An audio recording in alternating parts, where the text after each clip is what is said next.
best albums of 2014. 2014, I'm just being a dickhead, I don't know what's going on. 2014, the funny thing about this year is that I think out of all the years so far this decade, this is like the most obvious year in terms of what was critically acclaimed. Like, there's not really much on my list that you're going to be like, oh, right, yeah, I wouldn't expect that one, because they were just on every list out there. I'd say there are maybe 10 albums that you may not know and be like, ooh, cool, but overall I'd say it's pretty standard. Albums that didn't make the list though that I think are overrated, Angel Olsen and YG, I feel like they're both in the same lane because they're two artists that started off pretty poorly, I think, and then came into their own later on with great albums, but those two albums from that 2014 I think are fairly weak. Also, Mac DeMarco, How Average Was Salad Days. I saw a lot of acclaim for this one. And Schoolboy Q's Oxymoron. I didn't say that just to piss off Buffalo Staple. I didn't. Well, maybe I did. Gonna give one honourable mention to Sia though with 1,000 Forms of Fear. I know this was very poppy and very like commercial friendly for Sia, but I do feel like she managed to bridge the gap between really great songwriting with actually like well-made pop songs that didn't piss me off like a lot of pop songs tend to do. I think this is a really good album. And now for the list. Roads to the North by Panopticon, a very great black metal album. Ooh, they're a great band, Panopticon. And 39, we have Carla Bozulich with the album Boy, a very dark and sinister gothic album I think is really great. 38, Rat King with So It Goes, a really cool hip-hop group that spawned Wiki, of course. I really enjoy him as a solo artist and also on the Rat King albums too. And then 37, Prime, a really nice, like classic sounding hip hop album with DJ Premier on there and Royce da 5'9". 36, Have a Nice Life with their long awaited follow up to Death Consciousness. This one was The Unnatural World. And then 35, in a relatively unknown band, Prince Rupert Drops. Climbing Light was the name of the album. Pretty cool rock band, I think, that you should try. 34, I'm a sucker for this whiny emo stuff. The Hotelier with Home Like No Place Is There. And then 33, Julian Casablancas separated from the Strokes to make a really cool and just diverse as hell album with his band The Voids. 32, Future Islands with Singles. There are so many great synth pop tracks on this album, particularly Seasons, which actually was my favourite song of 2014. And 31, Dean Blunt with Black Metal. And at number 30, Sturgill Simpson with his excellent country album, Meta Modern Sounds in Country Music. 29, the Canadian band Ought with More Than Any Other Day, a very good post-punk band. I really like them. Behemoth at 28 with The Satanist. Whew, what a crazy death metal album this is. My god, I feel like I'm entering hell when this comes on. 27, Kikigaku Moyo with Forest of the Lost Children, a relatively unknown band again that I think are worth checking out. A bit proggy, a bit alternative sounding, very cool band. 26, Kate Tempest with her album Everybody's Down, very good poet and rapper from the UK. And 25, I have Big Ups with 18 Hours of Static. 24, one of the better pop albums of the year, LaRue. She came back with a great album, Trouble in Paradise. 23, Bus Driver with Perfect Hair. Gotta love the underground rapper Bus Driver. And 22, as Sunny Day in Glasgow, a very intricate and strange synth pop band. And 21, one of the most consistent bands of all time, particularly rock bands, but even just in general music, Spoon. They Want My Soul. Really like this album, one of their better ones I think in recent years. And now the top 20, where things start to get fairly predictable. I feel like most of these albums are on everyone's list, but I think that's for a very good reason. 20, Liars with Mess. Again, another really consistent band, but this time they upped it with the electronic experimentation, and I mean experimentation because holy shit, there are so many wild and just crazy moments on this album where the front man is just kind of going crazy with his voice. I mean, especially on tracks like Mess on a Mission. A mess on a mission, a mess on a mission. Just absolutely love it. And again, it gets quite dark, just like their album Wish You, which preceded this one. They do have those like dark wave moments as well. It's a really cool album. I recommend it if you've never tried it. And their entire discography, really. 19, Open Mike Eagle. Open Mike Eagle, of course he is here with Dark Comedy, the album that really put him on the map, but I'm really happy that years later you do see him get referenced a lot more by like hip-hop heads as being like a really good rapper in the game, because at this point he was pretty small, but his humour just elevated him to higher heights, yeah, that's something I just said. And yeah, I think this could be like the best album he's ever done, unless you think his latest one is better. I don't know, that's something you can put in the comments. So which Open Mike Eagle album do you prefer, the 2014 Dark Comedy or the one that came out this year? Timber Timbre at 18 with Hot Dreams. The single Hot Dreams I think is pretty damn amazing. I feel like it could be the perfect wedding song. But the rest of this album is just sultry. It's very like syrupy as well. I feel like the vocals of this album are just mesmerizing.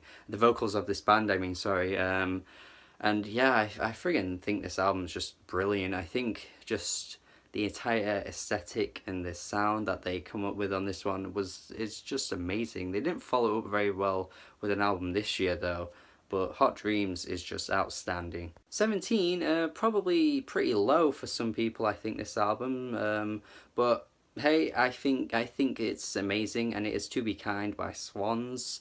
The thing with this album is though, is that it's so long that I didn't really repeat it that much. Like, I have listened to it quite a lot, but just when you look at the rest of the albums on the list that are like 40-minute albums, I've just kind of got to think, well, they've been played a lot more, so for me, Swans is at 17, but you know why it's here. It's fucking amazing. Seriously, actually the album that got me into the band, so there's so many gaps in my knowledge with this band's past work, so I will eventually get to those albums, especially this year. I know a lot of people were saying why it wasn't on my 2012 list, but because I've not heard it. But To Be Kind, yeah. Some people say this is their most accessible album as well, which could be true, but I don't know, let me know, what's your favourite Swans album? 16, Always, with their debut self-titled album. Honestly, I just love this. This is just such a bright album. The sound of these songs is so sunny, and I love the front woman's vocals as well. I just think she just brings out this really like, just, I don't know, just something that makes me smile when I hear her voice on these tracks. It's just an album that I feel like will always be quite close to me because it just always puts me in such a good mood. Yeah, I friggin' love this one. 15, Perfume Genius with Too Bright. Oh man, Perfume Genius. I don't feel like I need to say much here because every time I bring him up, I'm just like, yep, he's amazing. He puts out great music. He has interesting song ideas and has so many lyrics that are just like powerful as hell. And on this album he experimented a bit with like electronic sounds, and I think it worked so well, especially on tracks like Grid. But then you have tracks like Queen, which is just like an incredible pop song, I think. And yeah, Perfume Genius, I always praise the guy. 14, Ice Age with Plowing Into the Field of Love. I really love this band. They're one of those bands that I feel like don't really do much wrong with their albums. And this one, actually, the vocals became more up front. People compared it to like Nick Cave and the Bad Seeds, which I did kind of see, but I thought it was much more like Bauhaus than anything else, to be honest. But it worked in their favour because it proved that even though he hasn't got the best voice, it worked really well for the music. And yeah, Ice Age are a really good band. 13, one of the coolest concepts for an album I've known in recent memory, and that is The Waters by Mick Jenkins. Perhaps the water theme running across this album was a bit like beaten to a dead horse, I guess, if you will, but I do feel like he managed to incorporate it in so many clever ways. And the music on the album was brilliant as well. And as a rapper, I feel like Mick Jenkins is always overlooked. So yeah, I friggin' thought this was amazing, to be honest. I always reference this in hip hop albums that like really just proved so many great ideas could be put onto one album, even though a lot of people might think, oh well, hip hop is just the same lyrics, but no, like albums like this prove that it's not. It really is not. It's a brilliant genius of work by Mick Jenkins. 13, Tune Yards with Nicky Nack. This is just such a fun pop album, honestly. It's very eccentric. It's very alternative in the fact that like Meryl's vocals are quite like out there and a bit adventurous, but these songs are just so catchy. They're so just vibrant and colourful. Yeah, this is such a fun album. Please check out Tune Yards. 11, Clipping with their album Clipping, and oh boy, Clipping on this one just stepped up their game massively. Seriously, so many brilliant songs on here. Body and Blood is just such like a harrowing track. It's just like so ooh, when you hear it. And then you have like tracks like Inside Out, which are just so like jangly and kind of like fun at the same time. Yeah, I feel like Clipping just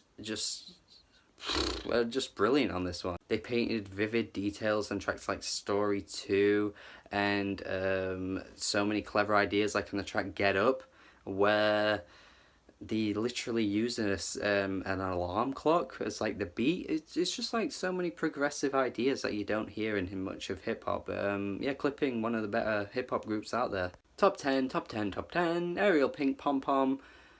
Well, he did a great job on this one. He really did. He just kind of made more catchier sounding songs. It was like everything he had done up until the point that he was doing like the lo-fi stuff, but kind of just brought it a bit more to the front, and there was less lo-fi sounds, and it was just more accessible. And I feel like it was kind of like his grand statement. Like up until that point, he finally got into a bigger pop sound, and it worked incredibly well. Flying Lotus, You're Dead. Basically another artist that every time they put out an album just makes it onto a best of list. He's like a perfume genius in that sense, and for a very good reason. Yes, You're Dead, I love this one. Of course we had a Kendrick Lamar feature, which I think again was one of the best songs of the year. Never Catch Me it was, and yeah, I just feel like there's not much to say about him at this point. He's just such a forward-thinking electronic producer that I feel like is untouchable, because so many electronic albums come out and every time I'm like, well, it's not as good as Fly Low, but maybe I'm thinking wrong for doing that, but it's just how good he is in the game, seriously. Number 8, Black Messiah by D'Angelo and the Vanguard, the surprise album that sort of came out of nowhere after like 14 years of absence from D'Angelo, and oh boy was this a comeback album to remember, like one of the greatest of the decade without a doubt. Seriously, the funk and soul on this album is just so thick. Like it was just such a thick sounding album. Like there was no way any other funk or soul or R&B album could ever get to this point, because it kind of stayed in the roots of what it's always been known for, and in a time where a lot of R&B kind of went very trendy and didn't really have as much substance to it. But I feel like D'Angelo came back and reminded us how amazing R&B can be. Number 7, on the flip side of what R&B can sound like these days, the alternative side, FK Twigs LP1, the most forward-thinking R&B album of the decade, probably, I'd say. Seriously, this is this is art. I mean, like, think of Bjork, but like if she put out an R&B album, like this is what this is. I mean, this is just so like, oh man, I just can't describe how good this album is. This album is soaked in layers upon layers of intricate electronic sounds, and FK Twigs just sounds so beautiful on all these tracks. At points even kind of comes out quite sensual as well, with the way she's singing over these tracks. It's just kind of like the whispery tone to her voice, which could be executed really badly by anyone else, but FK Twigs just brings it to her own and just has so much style to her. It's unbelievable, this album, seriously. Number 6, St. Vincent, with her self-titled album, has some of her best ever songs on this one. Birth in Reverse, Prince Johnny, Digital Witness. Oh man, this was just a perfect pop album. I feel like everything up until this album was very artful, very experimental, but then she kind of just made it turned it all into a pop album, and it worked incredibly well and still felt like it was the same artist doing her same artful sound. And yeah, I just thought this was the perfect like sort of tie up of all of her ideas up until that point and just made a brilliant pop album. Number 5, we have probably the most critically acclaimed album of this year and perhaps even the decade. With The War on Drugs, Lost in the Dream. Yep, you know why this is here. This is just a brilliant Americana folk album that is just done incredibly well, and the playing on this album is just so beautiful at times. It's just a relaxation type of album. Seriously, when this album comes on, like tracks like Under the Pressure, I'm just kind of like laid back and just chilled out as soon as this comes on. It's just that kind of album. It's brilliant. Made everyone's list, so of course it's going to make mine, I suppose. Yeah, Lost in the Dream, an amazing album. Freddie Gibbs and Madlib, Pinata, and number 4, of course, Madlib just came out with some incredible beats on this album, and Freddie Gibbs just gave it his all. Seriously, this is such like a very gangster rap album, which typically I'm pretty much bored of after like a few tracks or something, because usually it's the same kind of stuff. But Freddie Gibbs on this album is just just superb, honestly. He's just a brilliant rapper, and Madlib, of course, bringing his usual beats, perhaps less jazzier than usual on this one, but it's still very Madlib-esque, and you know that they're his beats straight away. And Freddie Gibbs and Madlib's just come together just like so well, but they're not the best duo that are going to be on this list. Sun Kil Moon, Benji at number 3, another really critically acclaimed album. And Mark Koslick on this one, honestly, I think his songwriting is just out of this world. Like, I know a lot of people say, oh, he meanders and he just says loads of ramblings of shit. Yeah, I think on his past few albums that's what he's done, but on Benji, I mean, my god, like, the fact that he just sings about topics that you would just never think of. My finger is in the way here, I apologise. Yeah, just... I just love the way he kind of goes from one thing to another seamlessly, and it never once feels like it's out of place, because he's just reeling off what's on his mind. He's just... man, I just think like there are no singer-songwriters out there that could ever achieve something like this. I just feel like he was able to do something that not many out there could do. The amount of detail he packs in on this album, and at points he's basically just singing about random mundane things, but they all come out in such a personal way. I'm just shocked at how he was able to do it. And the music as well is very beautiful. It's very folky. It's quite simplistic, but at the same time there are a few tracks that drag on for like 8, 9, 10 minutes, but they don't ever feel like they're getting boring. Yeah, Sun Kil Moon, man. Seriously, I think this is going to be one of my favourites of the decade by the end of the decade. Number 2 might be surprising because of how high it is, but if anyone like has been following me for a while on this channel, I have referenced this album before, and that's Sharon Van Etten's Are We There?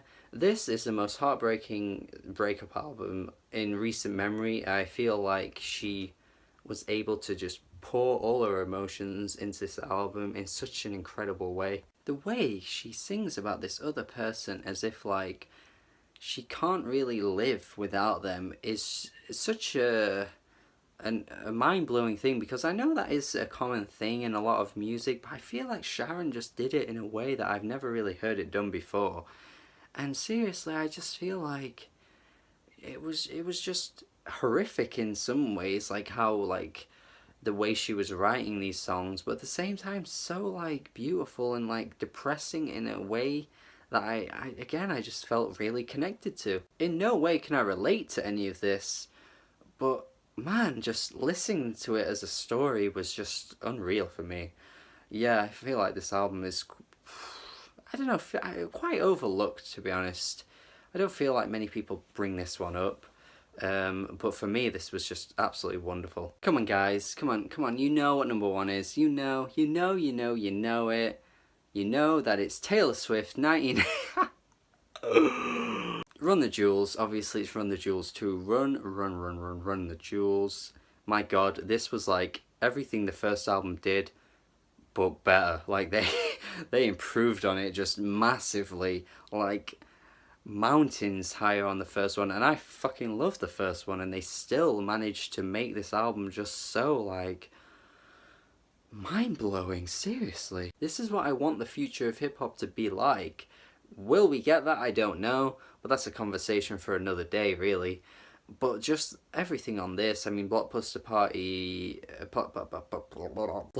Night Part 1, should I say, just with that beat, that kind of like, just that kind of like really like grimy beat, and then they come in and just like shoot down, just like pow, pow, pow, pow, pow, with the lyrics, especially Killer Mike, and then LP kind of like, it's a sort of smooth talker in a way, kind of like just there, and then Killer Mike comes in again. But, you know, I could talk about this all day, and I feel like everyone said what's already needed to be said about this album, but still, it's just such a great album to talk about and to listen to. It's just incredible, and that is my list, my 2014 list.